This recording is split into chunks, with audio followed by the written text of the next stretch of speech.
vit-on la post-inondation? Une question qui nous a amenés dans les artères de certains quartiers de la ville de Douala qui ont subi les affres de la catastrophe. Découvrons-le dans Lifehouse. Il y a des matelas qui sont mouillés, ceux qui sont partis, les seaux, les mamies qui sont partis, les traverses, l'autre ici jusqu'au niveau-ci. L'autre ici était jusqu'au niveau. Et Sommet fait l'inventaire de ce désastre. Ça a mouillé tout, l'acte de naissance, les phares repassés, ventilateurs, tous les lieux, les documents qu'on peut te demander au travail avec, tout est mouillé. On ne sait pas comment faire. Des nuits sans sommeil, des journées tourmentées. Nous sommes 6 jours après la catastrophe. Dans les entrailles marécageuses du quartier Moussoké, la fureur de l'eau a imposé son diktat. Ça a ramassé les sous partis avec tout ce qui était dedans. Pour manger, faire 22 heures pour faire quelque chose. Un risotté ou un spaghetti vite fait. Les jours d'après, dans les différentes demeures, sont rythmés par d'incessants efforts de nettoyage. Depuis une semaine qu'on ne fait que laver, ça ne finit pas. Vous ne voyez pas les cordes, tout est occupé. Jusqu'à là, il y a tous les habits dans l'eau et tout. On ne fait que laver. Regarde la main, ça a tout rougi. On ne fait que laver. Non, depuis la semaine, on ne s'est même pas encore reposé. Depuis 5 jours, on est dans le nettoyage. Un décor presque apocalyptique. Matelas, fauteuils, vêtements. L'évaluation des dégâts donne des sueurs froides. L'après-inondation impose une nouvelle façon de vivre. Et Sommet a dû quitter son domicile pour vivre ailleurs. Tu es obligé de quitter. Tu vas dormir sur quoi?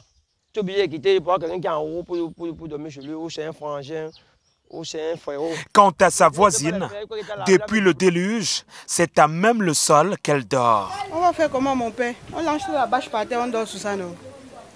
On devait faire comment? L'après, c'est aussi la fréquentation des hôpitaux. Pour certains, les maladies se sont imposées. C'est pour le petit cycle qu'on a déjà. Ça, c'est pour le petit cycle qu'il a dépensé sur ça. Pour les infections urinaires, tout ça. La vie s'est presque figée pour ces populations. Et tu peux pas aller au travail parce qu'il faut que tu laves les trucs. Parler des trucs que tu es obligé de laver les trucs pour que ça ne se perd pas. Une situation qui a créé un choc psychologique chez ces derniers. Oh, vraiment, ça traumatise. Je ne peux pas vous dire un vrai des vrais. Ça traumatise. Face à ce drame, l'État a accompagné certaines familles. Aujourd'hui, franchement, je suis vraiment soulagée parce qu'on ne s'attendait vraiment pas à ça. Lorsqu'on a pris nos numéros et nos noms, on ne s'attendait pas à ces merveilleux cadeaux. On dit vraiment merci au gouvernement. Même si au quartier Moussoké, les populations sont toujours en attente d'un soutien.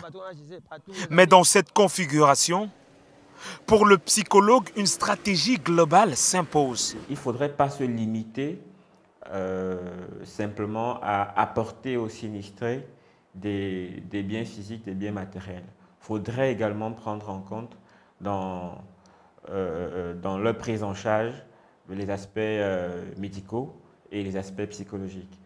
L'appui psychologique consiste tout simplement à faire comprendre aux victimes que ce qui leur arrivait n'est pas un sort jeté, que ça peut arriver à tout le monde et qu'ils proposent des méthodes pour qu'ils retrouvent la vie d'antan, la vie normale. Une stratégie dans laquelle l'intervention de l'État est primordiale. Mais crée des conditions pour que les uns et les autres puissent rétablir facilement leurs documents ou autres qui seraient perdus. Pour le secouriste, la démarche pour réintégrer les lieux sinistrés aurait dû se faire après avis des autorités. Après l'inondation, il faut toujours avoir l'avis des autorités pour retourner sur le site. Parce qu'ils s'en souviennent très souvent, ils s'ensuivent très souvent des maladies. Pour un domicile inondé, la meilleure conduite à tenir pour y séjourner à nouveau, en évitant tout désagrément, serait de désinfecter l'habitat et son environnement tout entier. My House avec le concours de Simencam.